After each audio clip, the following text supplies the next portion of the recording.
What's going on, everybody? What's going on? Happy Thursday.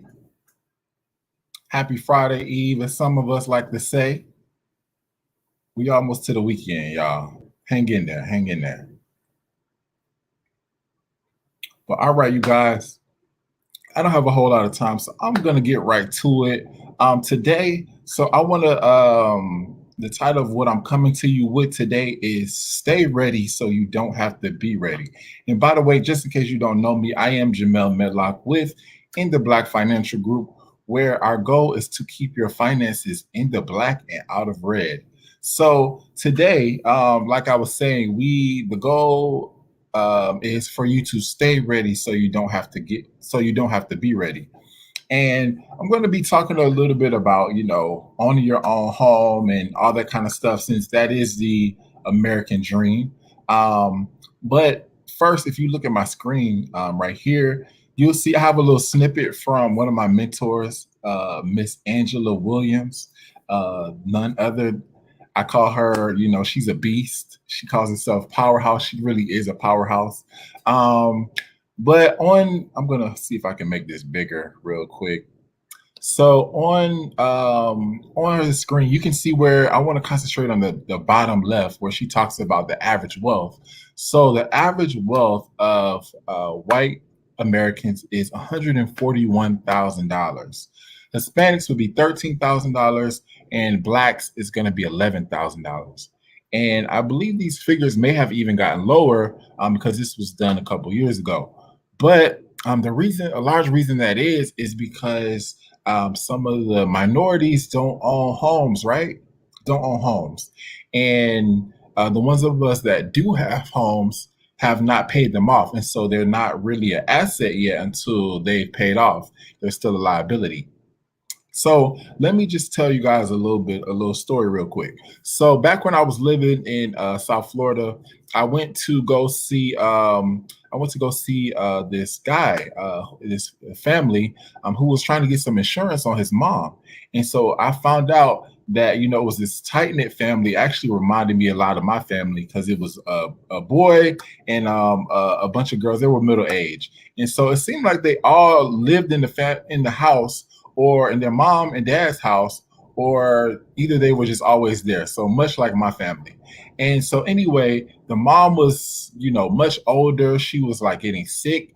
And so what I found out is that back in the day before their dad died, they had did a reverse mortgage on the house. So when you get a reverse mortgage, you're basically getting a loan, basically getting pulling the value from your house and then saying that you'll pay it back once the person who owns the house dies.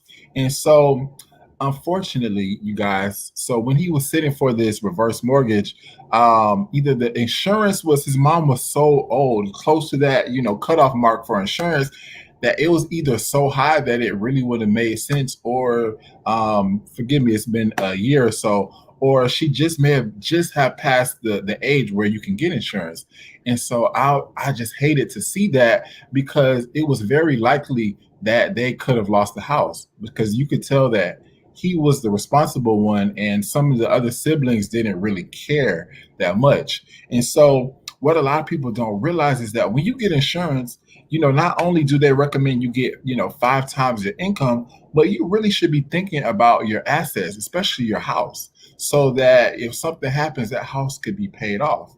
And it's even to the point, I have a young lady that's interested in, helping people in insurance as well too. And she was like, I only know about term insurance. I was like, well, mortgage protection. Her husband is a realtor.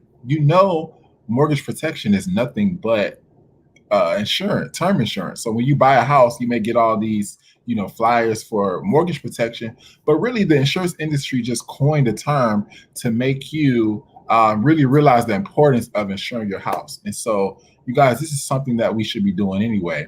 And just another tidbit, I saw a guy I was sitting with last night and showing him how he could create his own bank where he can have a potential steady income flow. His investment could be continually growing, and then he could be pulling out loans from himself, borrowing from himself versus borrowing from a bank, and not have to pay taxes on that money. So one of the things we did was show him like, well, hey, in a couple years, this could be a good down payment for a house. And so based on his goals, he was like, well, I really want more than that. So I was able to, show him that within the Black Financial Group, we have resources where he can now create another income. And that income for him just happens to be he was interested in investing and trading and all that stuff. But I say all that to say that a lot of us, we kind of just taking it as we go. We don't really know our end financial goal. And so that's where we come in to basically help you see where you are, see where you want to get to. Because a lot of people don't have a mark, they don't have a target that they're reaching to. They're like, okay, yeah, I may be putting this money away in my 401k or doing this and doing that. But the bottom line is we have to stay ready so we don't have to get ready when something happens. Like, that guy and his family, or any other person that has come up against unexpected hardship. So that's what we want to do for you here in the Black Financial Group, whether that's educating you, whether that's helping you with services, insurance, extra income that you may need to get to your goals, or if you want to be the person that now helps and frees other people. But I just wanted to give you guys that tidbit.